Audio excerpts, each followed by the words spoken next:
Assalamualaikum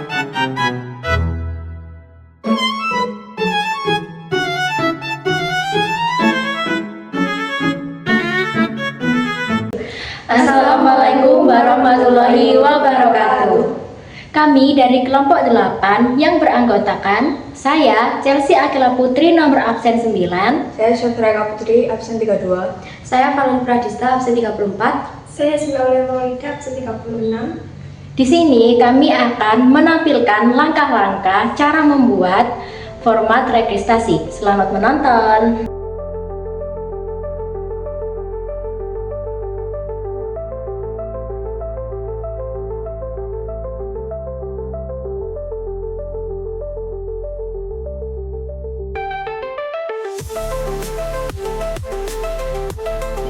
H3 form registrasi ini digunakan untuk menampilkan judul di form halaman. H3 ini artinya heading level 3. Terus form ini buat membuat formulir input.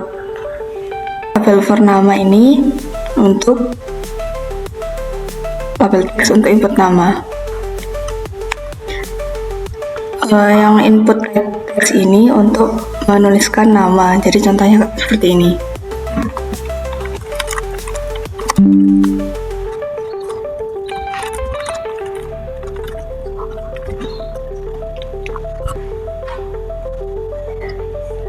Terus untuk placeholder ini gunanya sebagai teks di dalam box teks ini sebelum kita memasukkan nama kita. Jadi kalau kita mengetikkan nama kita, teks masukkan nama lengkap ini akan hilang. Misalnya label for email ini untuk label untuk input email.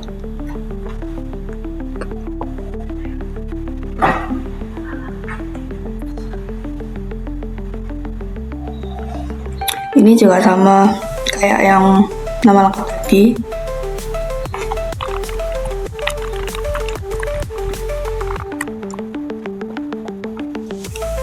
Terus gunanya required ini berarti harus diisi.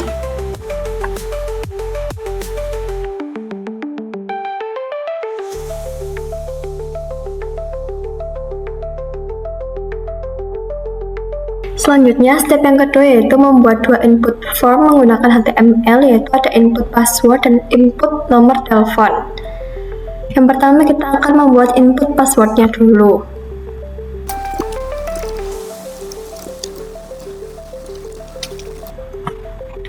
Nah, label ini tuh digunakan untuk memberi label pada input.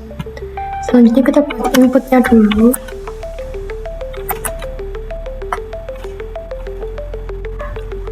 Tabnya harus sama ya, sama yang di label.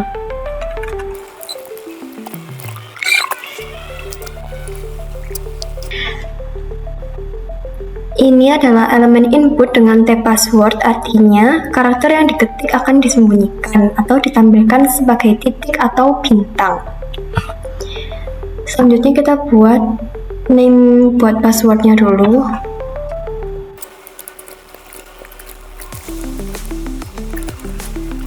Nah, ID ini tuh digunakan untuk menghubungkan dengan label kalau namanya buat berguna saat datanya dikirim ke server.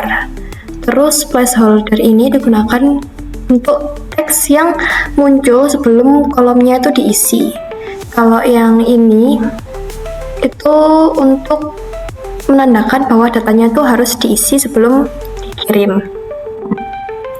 Selanjutnya kita akan membuat input untuk nomor telepon.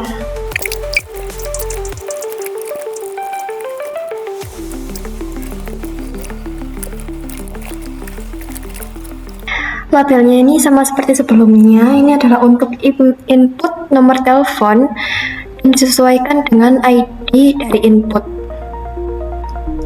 Name-nya juga sama, ini digunakan untuk khusus nomor.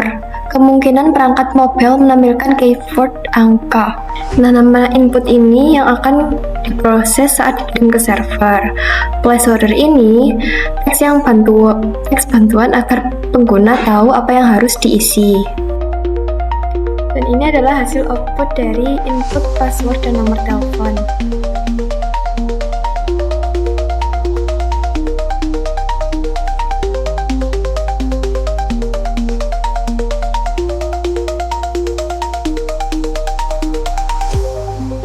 Oke, selanjutnya kita akan membuat input untuk jenis kelamin.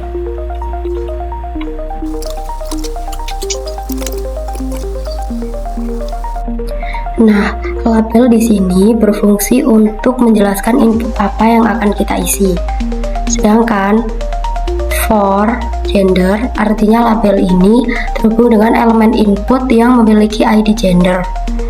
Jadi kalau kita klik teks jenis kelamin, inputnya akan otomatis aktif. Sekarang kita tambahkan elemen select untuk membuat drop down menu.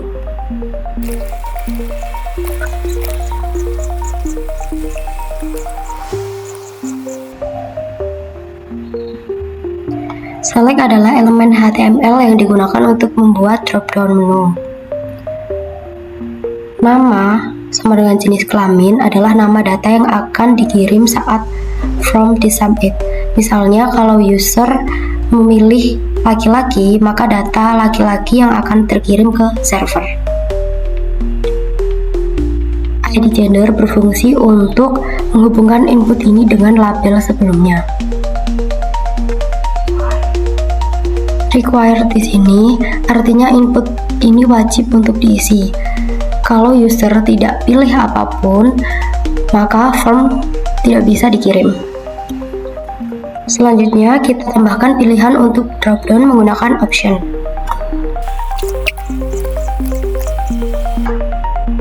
Nah, option digunakan untuk membuat pilihan dalam dropdown.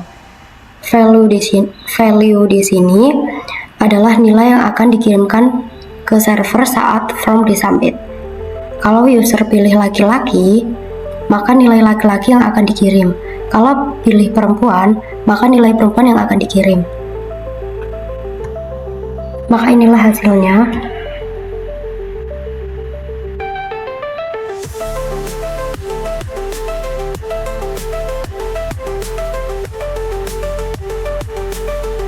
Sekarang kita lanjut ke input tanggal lahir.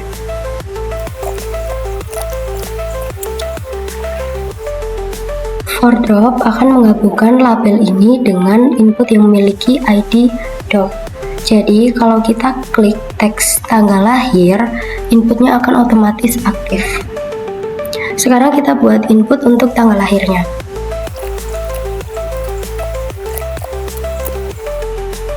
Type date di sini membuat input berbentuk kalender. Jadi user tinggal pilih tanggalnya dan tidak perlu mengetik manual. Sedangkan ID DOP adalah identitas unik untuk input ini. Dan name tanggal lahir adalah nama data yang akan dikirim saat form disubmit. Maka inilah hasilnya.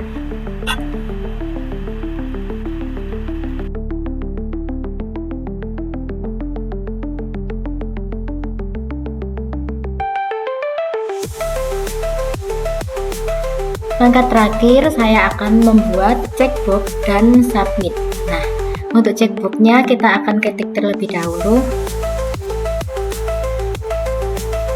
Nah, ID ini digunakan untuk dikaitkan dengan label atau JavaScript. Nah, yang name ini yang akan dikirim ke server saat formulir disubmit. Required ini menandakan bahwa elemen ini wajib diisi sebelum formulir bisa dikirim. Yang terakhir untuk for digunakan pada elemen label seperti ini untuk mengaitkan label dengan elemen yang memiliki ID seperti yang ini.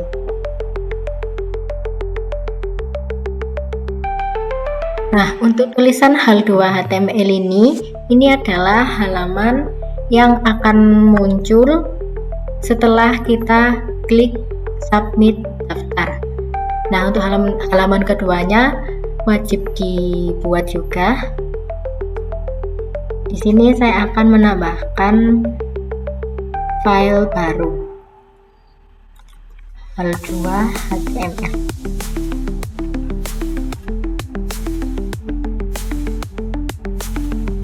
Untuk di halaman 2 ini saya akan memasukkan nama dokumen bertuliskan berhasil. Di sini tinggal diketik H1. Kita akan lihat outputnya. Nah, untuk checkbook dan submitnya sudah jadi ya teman-teman. Ini juga bisa dicentang dan kita klik daftar. Hasilnya halaman 2 akan seperti ini.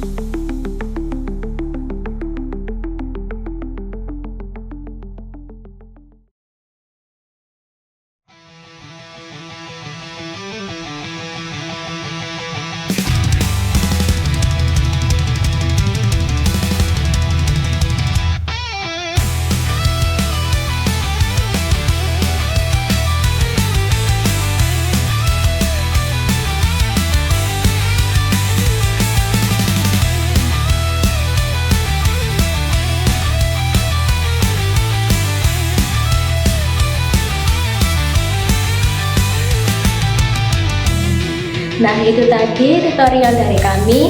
Kurang lebihnya kami mohon maaf. Sekian, terima kasih, semoga bermanfaat. Wassalamualaikum warahmatullahi wabarakatuh.